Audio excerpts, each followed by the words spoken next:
बोलो जयकारा बोल मेरे श्री गुरु महाराज की जय। सभी गुरुमुख प्रेमियों से सप्रेम जय सच्चिदानंद। कुछ शांति वचन भंडार के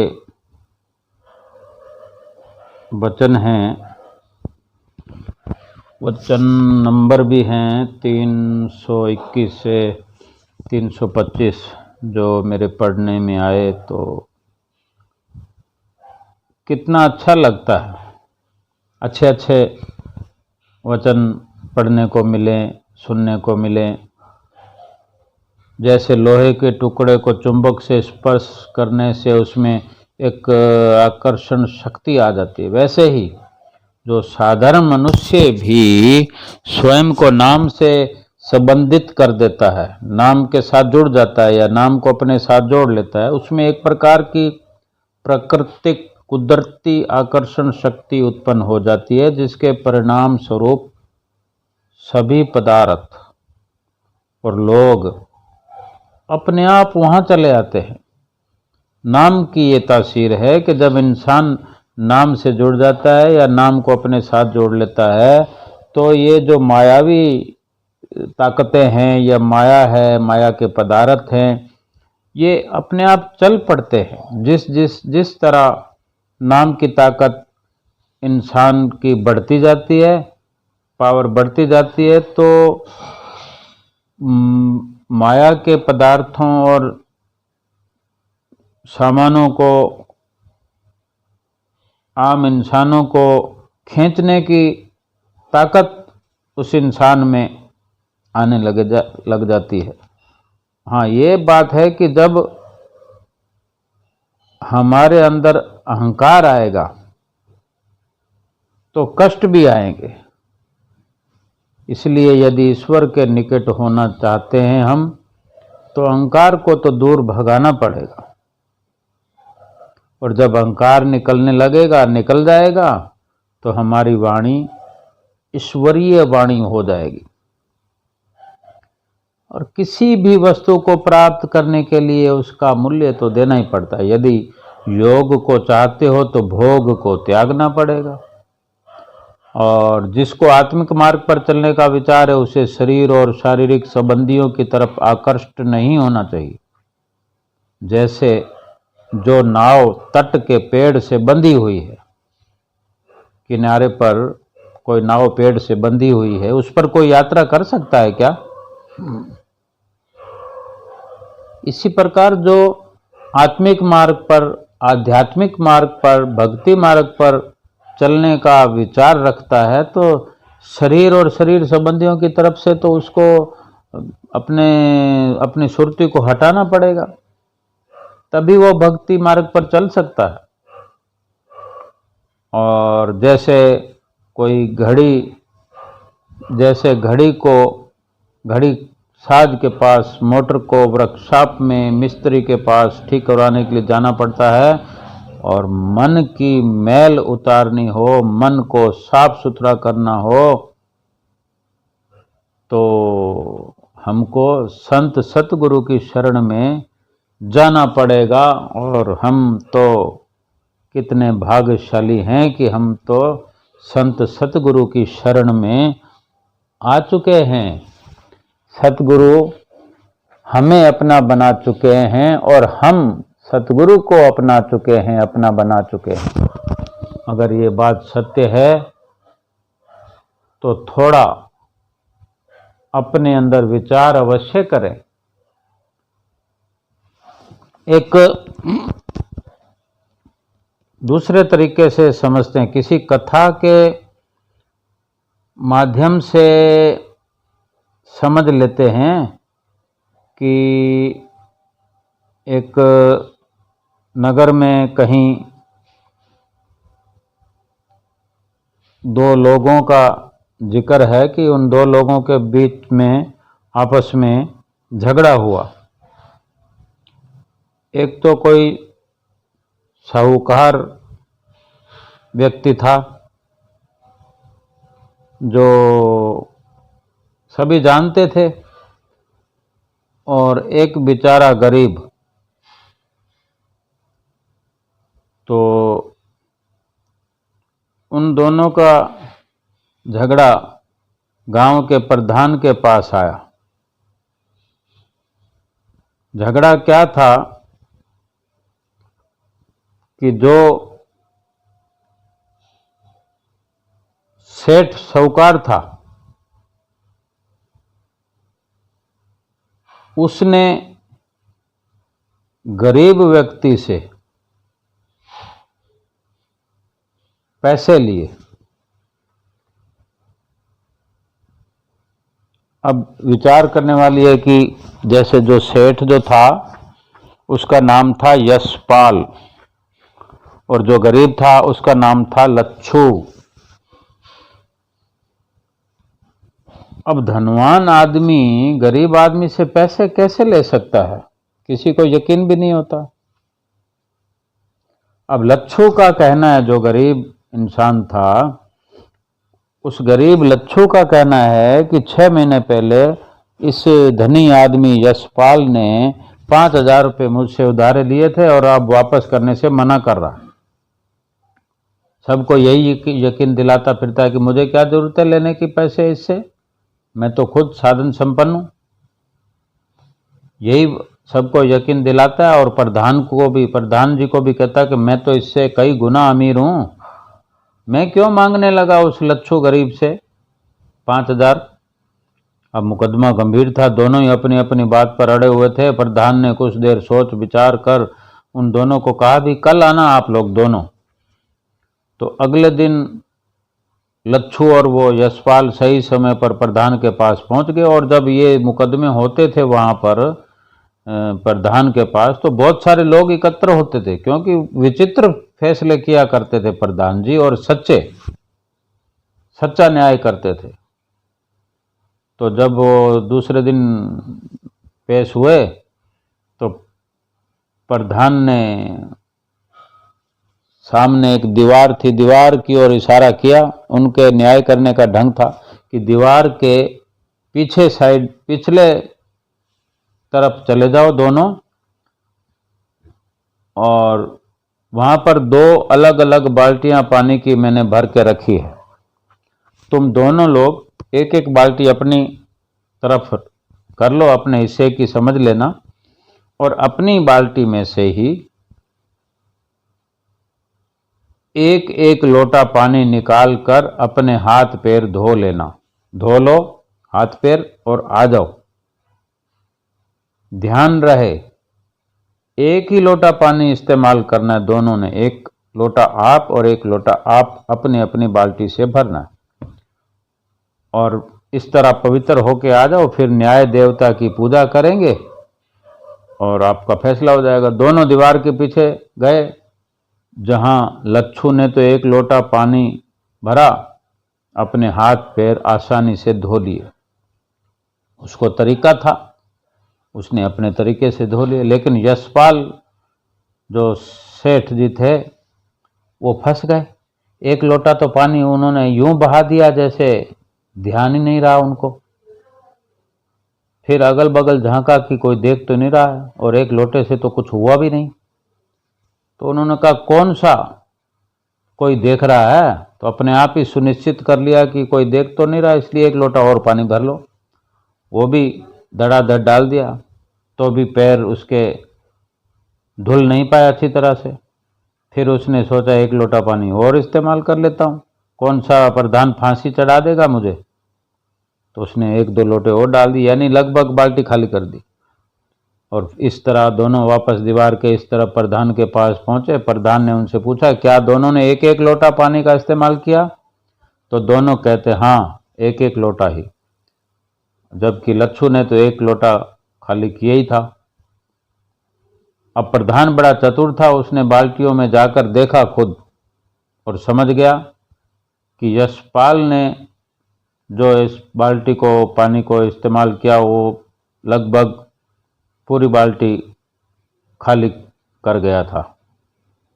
अब वो वहाँ बहुत बड़ी तादाद में लोग थे, न्याय की प्रतीक्षा में खड़े थे कि प्रधान जी क्या उत्तर देते हैं। तो कुछ सोच विचार कर न्याय देवता की प्रार्थना करके प्रधान ने अपना निर्णय सुनाया कि लच्छू जो कि गरीब आदमी है वो सही कहता है कि वास्तव में लच्छू से ही यशपाल ने रुपए लिए हैं और वापस करने से मना कर रहा है। अब मैं ये फैसला देता हूं कि तुरंत लच्छू गरीब को यशपाल जो कई गुना अमीर है वो 5,000 रुपये वापस करे और झूठ बोलने के लिए माफी मांगे। हर्जाने के रूप में 1,000 रुपये और लच्छू को दिए जाएं। इस बात को सुनकर लोग हैरान हो गए और प्रधान जी से पूछने लगे कि आपको कैसे मालूम हुआ प्रधान जी?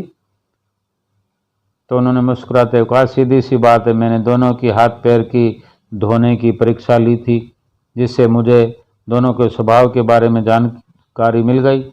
लच्छू ने एक लोटे में अपना काम चला लिया, जो कि उसका स्वभाव था।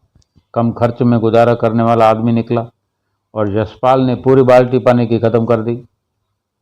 झूठ भी बोला, ये भी सोचा कि मुझे देखने वाला कोई नहीं।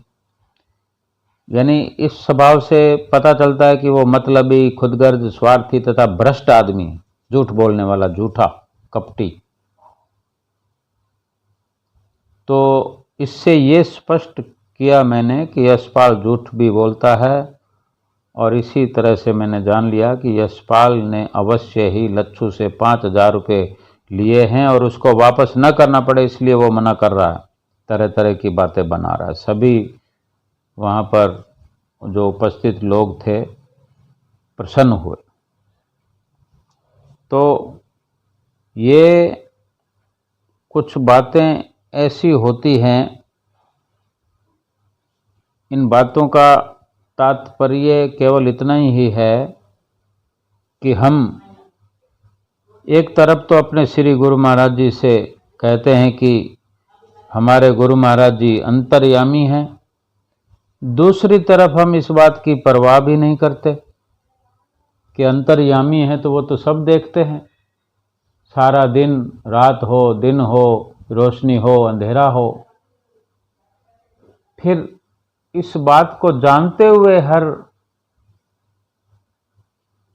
कार्य करना चाहिए। भजन भक्ति का कार्य हो, सुमरन का हो, नित्य नेम का हो, और कहाँ गलती होती है उसका पश्चाताप भी करना चाहिए, क्षमा मांगनी चाहिए और जितना हो सके अमली कार्रवाई करनी चाहिए। और जो श्री गुरु महाराज जी से इस तरह सच्चे मन से जुड़े हैं, जिनकी सुरती की तार श्री गुरु महाराज जी के चरणों से जुड़ी है, वो तो चाहे अभी श्री गुरु महाराज जी आनंदपुर में विराजमान है तो गुरुमुख प्रेमी वो आनंदपुर में दर्शन कर रहे हों या अपने घरों में बैठे हों, अगर उनकी सुरती की तार जुड़ी हुई है, अमली जिनकी कार्रवाई है, जो श्री गुरु महाराज जी से सुने हुए वचन, ग्रंथ में पढ़े हुए वचन, किसी भी पोथी पुस्तक श्री आनंदपुर दरबार की हो, वो वचन पढ़कर सुनकर उनको अमली जामा पहनाते हैं, उनको तो हर हाल खुशहाल बनाए रखते हैं हमारे श्री गुरु महाराज जी। और किस तरह खुशियां मिलती है हम वर्णन भी नहीं कर सकते। जैसे अब हम देखें कि जैसे अभी चतुर्थ पातशाही गुरु महाराज जी का राज तिलक था थोड़े दिन पहले 20 अप्रैल को, तो श्री आनंदपुर में दर्शन खुले हमेशा की तरह, जैसे शाम को 5 बजे खुला करते हैं। तो महात्मा लोग माथा टेक रहे थे, तो बड़े महात्मा जी जो हैं श्री गुरु महाराज जी के श्री चरणों में 2 टब तरबूज लेकर आए। श्री चरणों में विनती हुई। श्री गुरु महाराज जी ने महात्मा जी को फरमाया कि महात्मा जी ये तरबूज कहाँ से लाए हो? महात्मा जी तो दरबार में ही रहते हैं ना। तो गुरु महाराज जी अब अंतर्यामी हैं, सब जानते हैं, लेकिन फिर भी सबको पता लग रहा है, इसलिए बात को, किसी भी राज को खोल देते हैं, प्रकट करते हैं। जब श्री गुरु महाराज ने पूछा तो महात्मा जी कहते हैं, स्वामी जी श्री प्रयाग धाम से आए हैं। देखो फिर गुरु महाराज जी खोलते हैं बात को, आगे विस्तार करते हैं। श्री गुरु महाराज ने फरमाया, कितने तरबूज आए हैं? फिर महात्मा जी ने जवाब दिया, स्वामी जी 1 ट्रक भरकर तरबूज आए प्रयाग धाम से। तो तब श्री गुरु महाराज ने महात्मा जी को बुलाकर फरमाया, अनाउंसमेंट करो। तब महात्मा जी ने अनाउंसमेंट करते हुए कहा कि श्री गुरु महाराज ने फरमाया कि श्री प्रयाग धाम से ट्रक भर कर तरबूज का आया है, इसलिए जो प्रेमी दर्शन करके यहाँ से जाएं तो बिना तरबूज लिए कोई ना जाए। तो प्रसाद तो पहले बढ़ चुका था, अब ये तरबूज का प्रसाद अलग से, साबुत पूरा तरबूज। कितनी रहमत है। 1 ट्रक भरकर आया तरबूज का और सबको वितरण किया गया। और यहाँ हम देखें कि अगर हमारे घर में भी श्री गुरु महाराज जी की रहमत है तो श्री गुरु महाराज जी के रहमत का असर अपने घरों में भी हम देखते हैं। सब गुरुमुख प्रेमी अपने घरों में हर प्रकार से श्री गुरु महाराज जी की रहमत को बरसते हुए देखते हैं। तो सभी गुरुमुखों को तरबूज का भी प्रसाद मिला, हलवे के प्रसाद का भोग लगा, हलवे का भी प्रसाद मिला, और बिस्कुट तो मिलते ही हैं, क्यों कि आज चतुर्थ पातशाही गुरु महाराज जी के शुभ राज तिलक का जो दिन था, भाइयाँ भक्तानियाँ सब ने बारी बारी से श्री गुरु महाराज जी के श्री चरणों में माथा टेका। कोई फूल लेके आया, कोई बुक्के लेके आया, बुक्के बेटा किए। श्री गुरु महाराज जी काफ़ी देर तक वो बुक्के अपने निज कर कमलों में पकड़े रखते हैं, खुश करने के लिए अपने गुरुमुख प्रेमियों को। सबको आशीर्वाद दे रहे हैं, देते रहे। सभी प्रेमियों ने मिलकर कहा भी कि स्वामी जी श्री चतुर्थ पातशाही गुरु महाराज जी के शुभ राज तिलक की बहुत बहुत आप जी के चरणों में बधाई हो। श्री गुरु महाराज जी भी सबको आशीर्वाद देते रहे। सब ने माथा टेक लिया। श्री गुरु महाराज जी जाने वाले थे तो श्री गुरु महाराज जी ने महात्मा जी को इशारा किया, माइक हाथों में महात्मा जी ने लिया और कहा कि श्री गुरु महाराज जी की आज्ञा हुई, आप सब ने दर्शन कर लिए हैं, सबको प्रसाद भी भरपूर मिल गया है। अब आप सब प्रेमी श्री आरती मंदिर में जाकर श्री आरती पूजा का लाभ प्राप्त करें।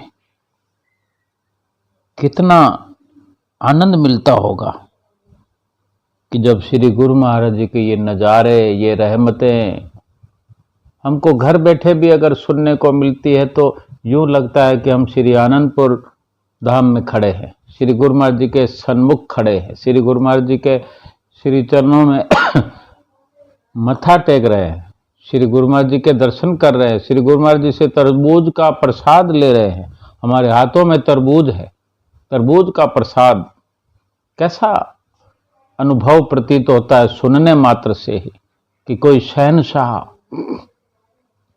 कोई 3 लोकों का स्वामी ही ऐसी रहमतें लुटा सकता है। तो हमें तीनों लोकों के स्वामी हैं जो हमारे श्री गुरु महाराज जी, उनकी चरण शरण मिली है। उनके बताए नियमों का पालन करते हुए, एक एक शब्द का, एक एक वचन का उन पर उनका अनुसरण करते हुए, उन वचनों पर अमल करते हुए अपनी विचारधारा को, अपने मन को पवित्र करते हुए एक एक पल व्यतीत करें और अपना लोक परलोक सुहेला करें। बोलो जयकारा, बोल मेरे श्री गुरु महाराज की जय।